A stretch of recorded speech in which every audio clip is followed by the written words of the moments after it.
Graciela Alfano comentó en LAM, mencionó cómo era la relación con su mamá. Y de ahí nos surgieron varias preguntas, ¿no? ¿Cómo nos condiciona a nosotros a lo largo de nuestra vida, nuestras decisiones, en nuestras formas de ser, de encarar la vida misma, esa relación con nuestros papás, con nuestra mamá también, si están presentes, si no están presentes, si están presentes y ausentes a la vez, que se puede.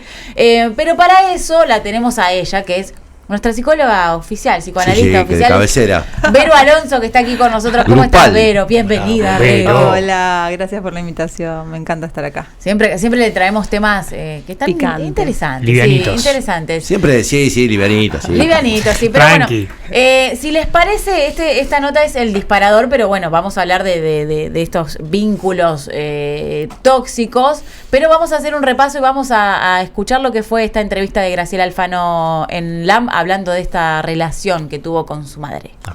Las compañeras mías que tenían plata y que me tendrían lástima, digo yo, porque me llevaban a sus casas, me daban cosas, y entonces uno encuentra la cara de la compasión, del amor, y ahí se te pasa, ahí vas entendiendo que la verdadera riqueza no está en que me dieron ese sándwich o que me dieron unos zapatos viejos de sus hijas, pero qué divina, ¿no? Porque tenía una cara de buena, pero era tremenda.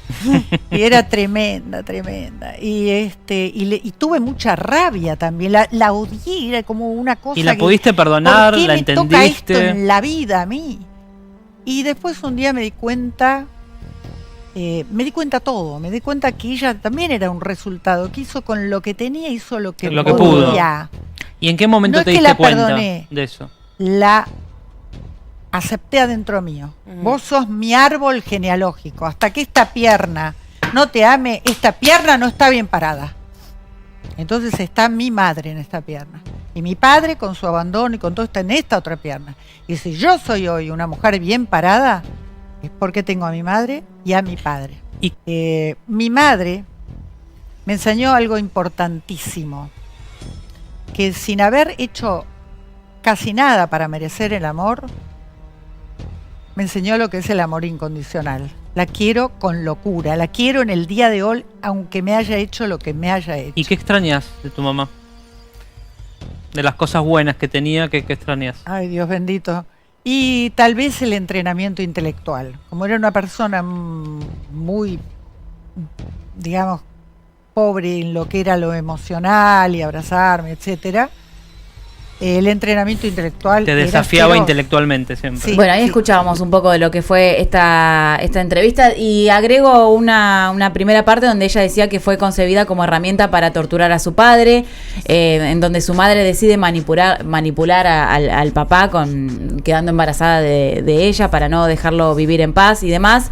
Pero bueno, ahí teníamos un repaso a primera impresión. Vero, ¿qué nos puedes decir de este vínculo, ¿no? Que es en este caso Graciela Alfano, pero sucede, ¿no? Sí, que es una mujer que está muy analizada claramente. Lo que dijo esto de que bueno, ella tiene a su madre en la pierna derecha y a su padre en la pierna izquierda, es producto de años y años de análisis. Sí.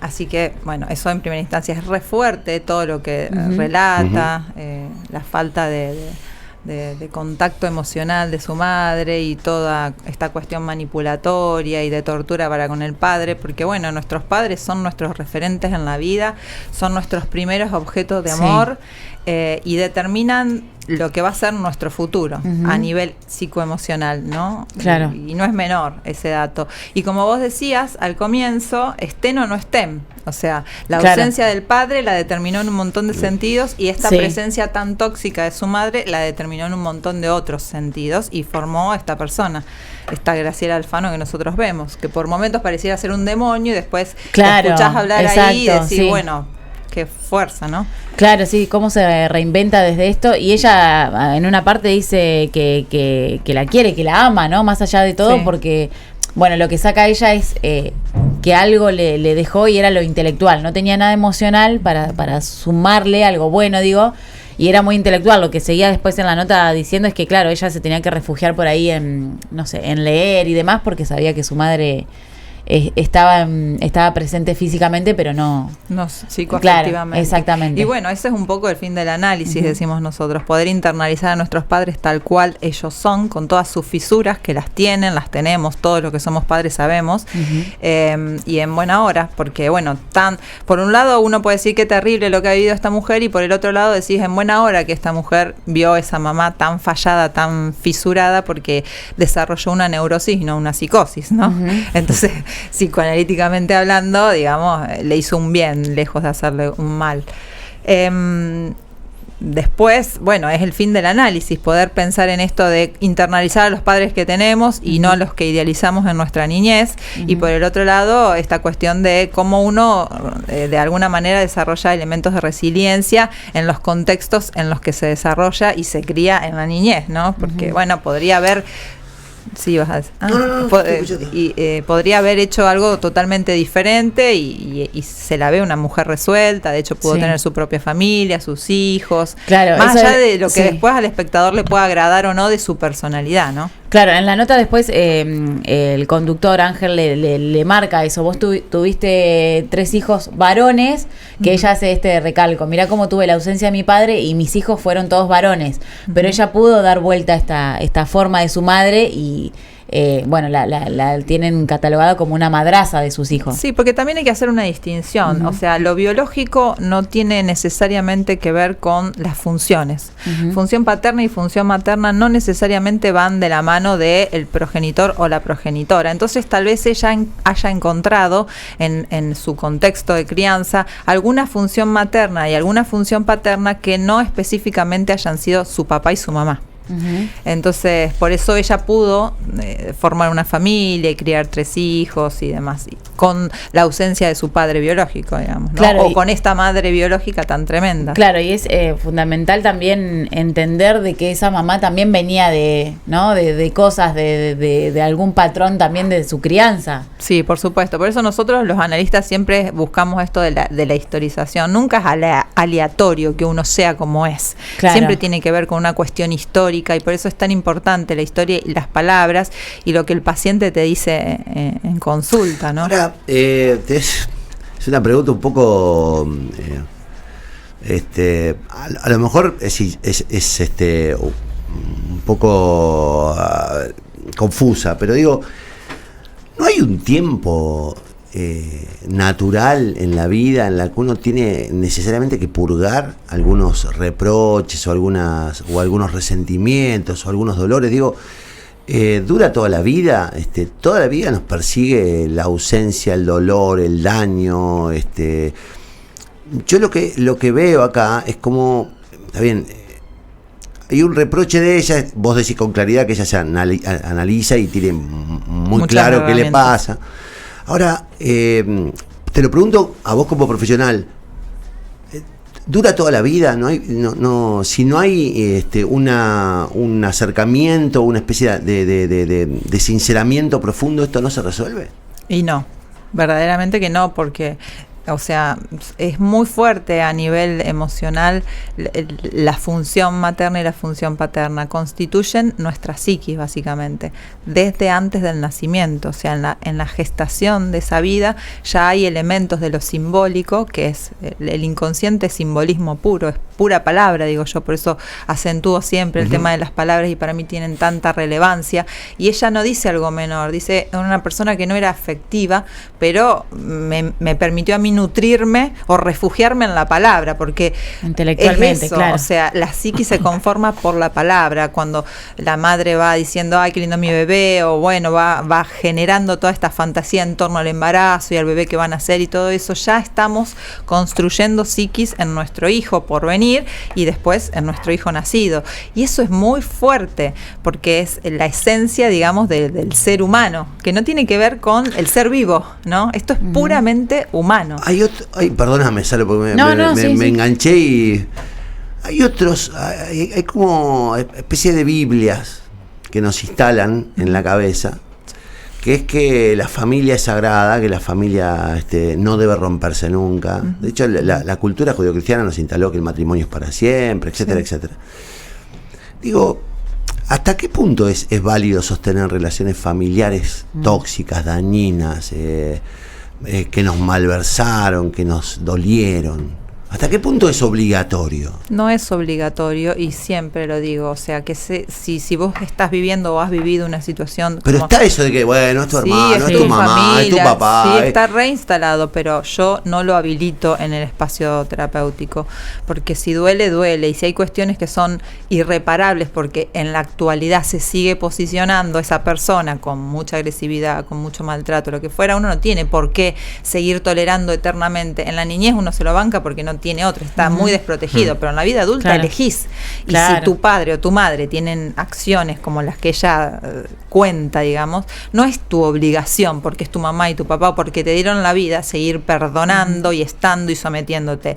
No externamente, sí hacerlo internamente, y para eso está el análisis o el espacio terapéutico, porque en definitiva uno no puede ir por la vida huérfano, aunque hay niños que son abandonados, hasta en esos casos uno requiere estas funciones, y siempre hay un otro que ocupa esos lugares.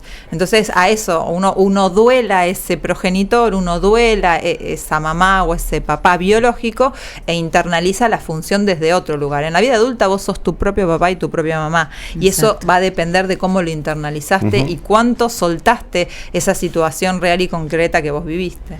Pero creo, Vero, más allá de esto de soltar y demás, o superar las situaciones que vivimos, me parece que también lo importante es convivir con eso que nos pasó, aceptarlo y convivir, decir, bueno, esto no, ya está, no lo voy a poder cambiar, me pasó esto, no sé si doliendo, pero aprendo a convivir con eso, porque sé que no se puede cambiar esa... Sí, lo ideal sería, siempre digo yo, soltarnos de ese dolor. Soltarnos de ese dolor es aceptarlo. Es el final de un duelo, es la aceptación de esta realidad que no la elegí, pero me tocó. Claro. En el caso de los padres, ¿no?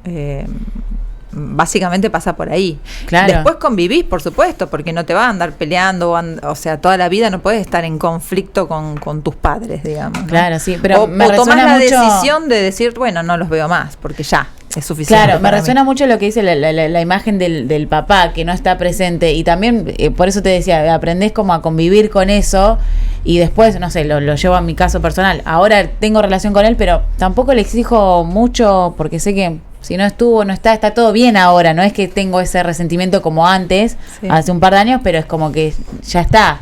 Es como que ya me manejo yo sola. Es lo que decís, es cuando sos adulta sos tu mamá y tu papá. Exactamente, sí. Por eso te digo, es lo ideal, ¿no? Claro. Cuando uno deja de estar resentido. Exacto. Resentir es eso, es seguir forzando una situación. Volver a sentir. Exacto. Claro. Resentir es volver a sentir. Entonces, y volver o a estar sentir. esperando que el otro actúe. Forzando una situación. Cuando uno deja de sentir eso, es que atravesó esa instancia de dolor y acepta lo que es. Claro, sí. Listo, sin cuestionamientos, digamos. Lo acepto y me manejo como un adulto responsable, básicamente. Sí, yo tengo una, no sé si una reflexión, pero digo, Graciela también podría haber optado por quedarse en esa posición cómoda de toda la vida, no, porque mi mamá, porque mi papá, porque esto. Sin como embargo, víctima. la víctima, la eterna víctima. Exacto. Sin embargo, tuvo la valentía de poder seguir adelante y enfrentar sus miedos, y como vos decís, aceptar cómo son ellos, que ellos no van a cambiar, que es uno el que tiene que cambiar, ¿no? Sí. Para poder seguir adelante. Totalmente. Yo utilizo una palabra que me encanta, que la aprendí de una colega, que es de psicología laboral, y es rediseñar. Uno se rediseña con la realidad que tiene, digamos, y eso es lo interesante, no quedarnos en esa posición de víctima, si bien en algunas circunstancias uno es víctima, no quedarnos ahí, alojados ahí, porque eso no te hace crecer. Lo que te hace crecer es rediseñarte con la realidad que vos tenés. Bueno, sí, en este caso, a ver, hablamos de mamá y papá, son los vínculos, ¿no? más cercanos.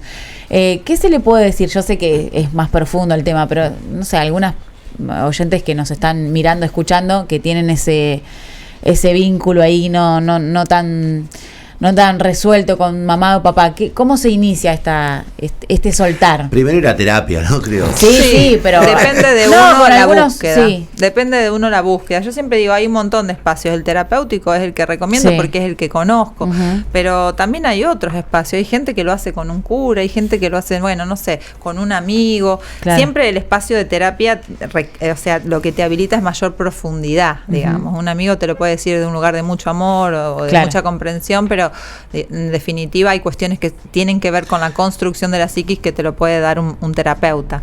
Entonces sí, buscar algún espacio terapéutico en donde podamos sacar todo esto, porque lo que sucede es que estos vínculos calan tan hondo en nuestra psiquis que nos terminan dañando el cuerpo. Yo he acompañado a pacientes oncológicos terminales y uno ve ahí como todas estas situaciones van como dañando y afectando nuestra corporalidad. Entonces, poder sanar estos vínculos es lo ideal y eso lo propicia un espacio terapéutico. Y Vero, el tema, perdón, No, por favor. el tema de, yo la verdad no tengo conocimiento si Graciela Alfano es hija única, pero eso también implica otro peso, ¿no? Ser hijo único, o no tiene nada que ver. Y sí. Porque cargas con está todo. ahí la libido puesta.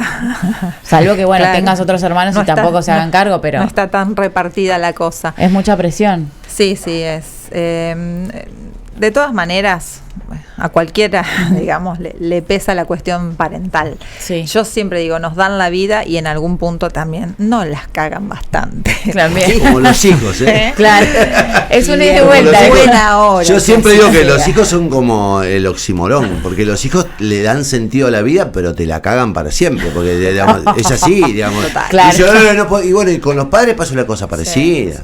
Sí, pero es más terrible porque ellos son fundadores, digamos, tienen en nuestra psiquis fundan un montón de cuestiones que son para toda la vida y determinan nuestras formas de vincularnos a posteriori. Si uno no hizo un buen proceso de construcción de esto, nos vinculamos muy mal. Hay una canción de Serrat que, bueno, me imagino que la conocen todos, que es Esos locos bajitos, Sí.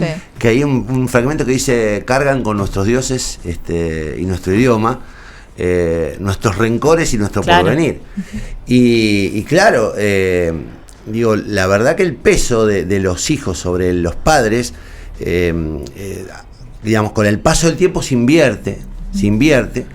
Y claro, los hijos tienen otra familia ya, digamos, tienen otra carga, bueno, en el caso muchas veces, hijos, todo, y digo, también ahí aparecen muchos rollos vinculados a la demanda de vos debés, vos tenés, estás rompiendo con las tradiciones familiares, con los lugares sagrados, y como que te llena de culpa eso, ¿viste? Y digo, ¿cómo combatís eso?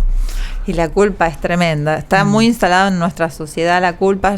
Por la formación que estoy haciendo, Access, sabemos que la culpa es un implante distractor, que la única finalidad es el control y la manipulación de la persona, con lo cual siempre les digo, pateen la culpa, ¿no? Sí, simbólicamente, no No hay es que fácil, no no hay es que darle fácil patear espacio. la culpa. No, porque está instalado en todo. Está instalado en instituciones como la iglesia, en instituciones como la escuela, en una institución fundante que es la familia. O sea, está muy instalado este tema de la culpa, pero debiéramos hacer el esfuerzo de patearla simbólicamente porque en realidad solo limita nuestro potencial y nos llena de malestar el cuerpo. Cada uno es responsable. Aparte, la culpa a nivel de psicoanalítico, digamos, no es algo menor, porque es no hacernos responsables. Si yo me lleno de culpa y estoy con el látigo, así como bien simbólico, claro, no me hago responsable ni de mis elecciones ni de mis omisiones. Entonces, seamos responsables, muchachos. Bueno, no sé, ¿alguien tiene alguna otra pregunta? No, a mí me parece que es tan sano Sí, plantearse esto. Lo que hay también es mucho miedo. Sí. Porque Miedo a romper patrones. Claro. A decir, no, en mi familia, ¿sabés qué? No voy a ir el domingo porque ustedes son tóxicos. No voy a ir el domingo a no, comer. pero pasa con las parejas que subsisten a pesar de que Sí, se murió el eso se amor ve y que mucho. y los Sí, hijos, bueno, eso ni digamos, hablar. son el vínculo. Eso Sí. se ve muchísimo. Pasa con las relaciones de hermanos que, digamos, que se maltratan, se perversean Que no y van. que no son capaces de Sí. plantearse nunca la verdad. Sí. Sí, Digo, tal pasa cual. con tantas, bueno, las filias y las fobias. Eso de no Los vínculos. aceptar que en el vínculo familiar y existen cosas que te dañan y Claro. de las que te podés desprender. De las que te podés desprender y que bien sano es hacerlo, Claro. ¿no? Porque hay una vida, siempre digo, hay otra forma. hay veces que tengo pacientes, ahora mismo me pasa, esto se ve mucho, la pandemia lo exponenció un montón a esto de permanezco, pero ya no tengo ni ganas de estar ahí, ni siquiera estoy feliz, y ni siquiera me registro, ni registro al otro, y sigo permaneciendo ahí. Y hay otra vida, yo siempre digo, hay otra vida por detrás o por delante de esto que estás sosteniendo como si fuera lo único posible. Y bueno, esto no es aleatorio, esto tiene que ver con nuestros padres y con nuestros conceptos internalizados desde muy pequeños y con una forma de crianza, y también con la manera en la que registramos el amor desde pequeños. El ser humano, todos, desde el más millonario hasta el más que no tiene un peso, vienen, se sientan en el consultorio y me dicen, la pregunta fundamental del ser humano es cómo me pueden amar y cómo puedo amar. Siempre todo gira en torno al amor, todo, absolutamente todo. El ser humano requiere amar y ser amado, es como la condición básica de la existencia. De hecho hay investigaciones, la hicieron con el conductivismo, en donde ponían a niños en incubadora y niños con sus mamás, los de incubadora fallecieron y los otros no. Eso ya habla de nuestra condición humana, el amor, lo es todo. Entonces, si siempre estamos buscando lo mismo, ¿por qué nos quedamos en esos lugares donde no somos amados o donde no amamos más? ¿Cuál es el sentido? Es masoquismo. Y eso tiene que ver con la crianza. Claro, No, con la con crianza el y con los patrón. patrones. Y con el patrón de que en la patrones. familia es amor y no es así. Sí, que hay otro tema que para mí es central y te invito a que lo charlemos pronto, cuando vos puedas o quieras, que es el ego. Uf. Vos sabés que pensé lo mismo porque pensé, ¿y el amor propio se cataloga Claro. como ese amor? No, pero Ya no. la gente que ya se va Para mucho nada. al La ego. administración del ego Claro. en términos positivos y negativos. Digamos, cómo Claro. el ego destruido puede someterte a las peores situaciones y cómo el exceso de ego también destruye. Sí, Tal cual. Es terrible, es nuestro peor enemigo. Mirá, El ego es nuestro peor enemigo, que nada tiene que ver con el amor propio. Uno confunde amor propio, o el registrarse, el verse, el valorarse, el poner un límite, que a veces sí puede tener que mostrar una personalidad un poco, acá estoy yo, que no es ego. El ego daña, es esto que vos decías, Connie. Daña muchísimo a pero uno y al otro. hablemos a fondo de eso, porque digo, Sí. hay un montón de circunstancias. Sí. Hace unos días hablaba, mirá, con un dirigente político y me decía, y mirá, esto estaban hablando de un armado que están armando, dice, diga, esto lo puede romper una sola cosa, el ego. Y yo digo, ¿cómo? Y sí, hay tipos que se creen por encima, tienen ambiciones que están por encima de las ambiciones colectivas. Y de verdad, uno cuando observa la realidad política nacional, hay una lucha constante de egos. Sí. Hay gente que se niega a dejar de ser protagonista, hay gente que no se retira, no se corre, hay gente que no permite a otros crecer porque tienen miedo. Recién hablábamos con ella de una compañera en común que digamos que le hizo una trapisonda y vos decís, hay gente que tiene tal inseguridad, tiene tan flojo el ego, que a veces lo que elige en lugar de brillar él es interrumpir al otro. No tiene Claro. flojo el ego, tiene floja la autoestima, el amor propio. Entonces, ¿qué hace? Expande su ego. El ego es eso. Es como si fuera una fiera que sale, digamos, a devorarse y a devorar al otro. El amor propio no, es pausado, es medido, es a tiempo. Tiene que ver con un respeto y con una empatía por el otro, que el ego no. El ego pisa. El ego pisa. No, qué Todo para lindo, vos. qué lindo Qué es. linda, sí. Qué ¿Querías linda un estas titular? charlas, porque Qué linda además esa charla, sí. nos cruzan a todos. Sí. Nos cruzan Nos a deja todos. pensando, Vero siempre nos deja ir recalculando. Pero bueno, no sé, en la próxima podemos indagar más sobre el tema Hay de que este pagarle a ego. esta chica, ese es el Sí. tema. No, Pagarle la consulta. La consulta. No sé, Porque de yo acá sé. nos vamos todos, mirá, yo Joya. estoy pensando. Nos deja pensando, claro. Hola, ahora vamos papá. a estar todo. Claro, ¿sabes qué? Hola, No. papi. Hola, papi. Comemos el domingo. Todo eso que me dijiste. No, pero hay algo. El otro día, vos sabés que yo soy muy fanático de un tipo al que sigo todo el tiempo. Y qué lástima, no lo recorté para pasarlo porque era ideal.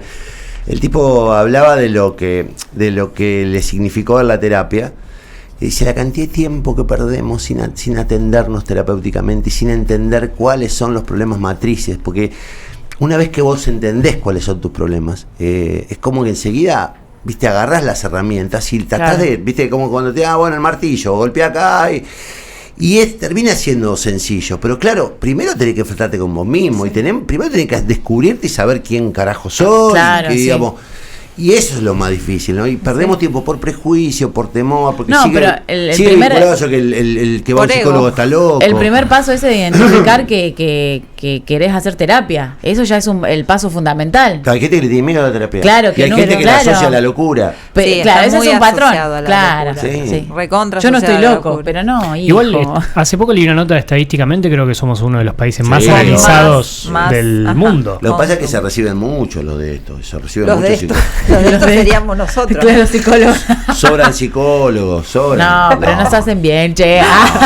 Los de estos, oh, qué horror. Los de Digo, esto. siempre les digo a los de esto, a los contadores, a los abogados y a los psicólogos también, a los Psicólogos. arquitectos también, los de estos. Los de estos. Pero bueno, Vero, te agradecemos por siempre dejarnos las cosas claras. Un placer, chicos, me es encanta. nuestra psicóloga oficial, ya sabemos, tratamos todos los No, temas deja que claro, disparan no deja acá. Yo estoy más dudas. confundido. No, bueno, acá lo claro es que necesitamos terapia. Así Hacernos que salimos de preguntas. acá y nos vamos acá muy cerquita. Vero, ¿la gente dónde te puede contactar? En redes sociales. En redes sociales Sí. es veroalonso.ok. Ajá. Bueno, y si no, el Facebook es bastante más largo, es todo mi nombre y apellido doble. Bueno, pero y si no, sí. mi número de teléfono. Ayer WhatsApp. clavó un texto, Vero, ayer o ¿Gustó? anteayer. ¿Gustó o no gustó? Wow. No, me lo perdí. Es un texto que no es Sí. de ella, pero que dijo, no sé, no, reconoce muy que el bueno. texto no. Y está muy bueno, porque son esas cosas que uno, ella misma, desde un lugar, ella es como una especie de auxiliar de todos nosotros. Claro, sí. Entonces, claro, a los psicólogos también le pasan cosas. Ah, Me yo pasa. siempre pongo eso.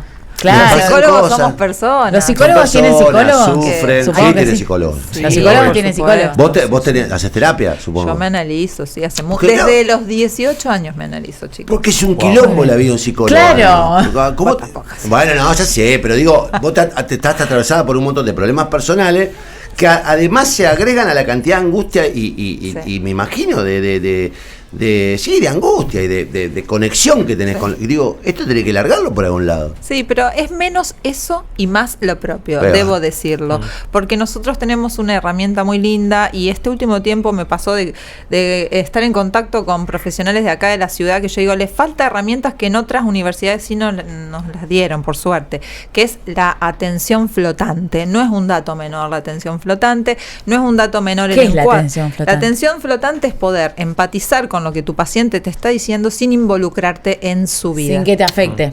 Porque También. si no te lo llevas a casa Claro. y bueno, no se puede. Claro. Y otro dato no menor es el encuadre. A los recién recibidos de todas las áreas pido por favor un poco de detalle en esto, porque siempre digo lo mismo, nosotros trabajamos con personas.